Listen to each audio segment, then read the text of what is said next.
We're Matt and Darcie Lantz, and we have 2 kids in the children's ministry here. Heidi is 5, and then Joey is 2, and so we've been going to Bethel for quite a while, and have really just loved the ministry there for us, and then as well as for the kids and the youth. The biggest thing that we don't do that we love is the way the Bethel Kids Ministry impacts our children. A couple of weeks ago, Heidi got in the car and she was like, "I learned about Amos today." Okay, I'm not sure that I remember the story of Amos, much less, now you know it, and a children's ministry that's willing to teach even the prophets of the Bible to our kids and try to teach them the big picture of Scripture, and they do it in a way that's engaging and in a way that's memorable.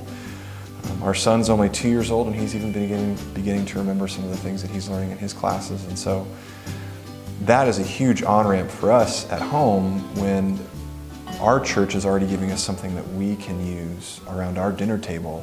That's a great launching point for us into our family devotions and the things that we do together as a family. So we love it. It's been a tremendous asset to the spiritual growth of our kids thus far.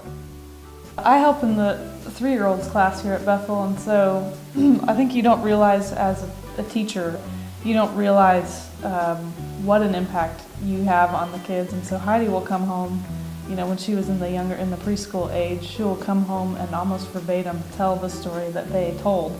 So she's talking about that, and we'll repeat all of it and say, "Can you show me your T for true? Let's talk about T for true." And I think, where did she learn that? And then once I started working in the 3s class, I realized, this is stuff that she has memorized from her teachers, from class every week, repetitively, that she's learning these things so she can just spit it out. The best part is that when she says these things, sometimes she gets it right, and sometimes she kind of embellishes things a little bit, which is cute. So a lot of times when we know we're going to ask her some of those questions, we'll record her on our phone telling these stories, these Bible stories of Moses and Noah and Jonah, and sometimes they all happen to be in a story together.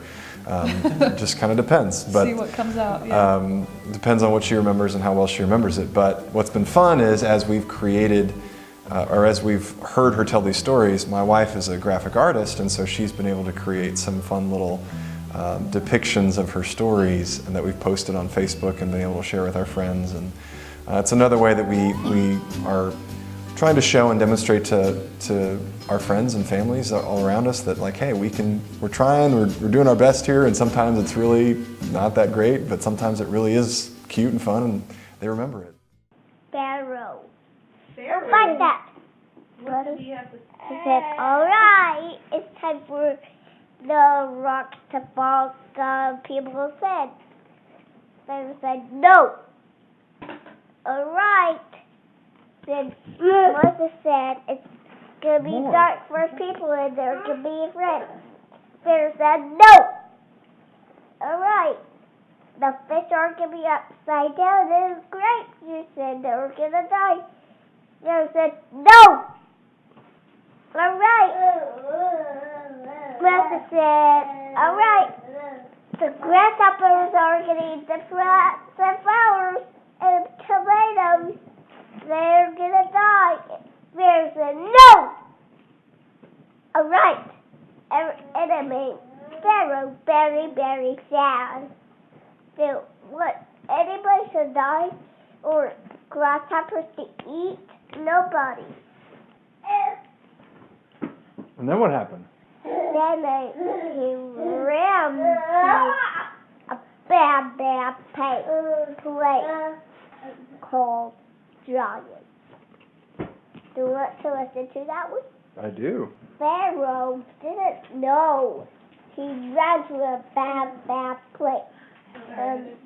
Giant. Have you seen giants chasing you? I haven't seen giants chasing me. Have you? Have you?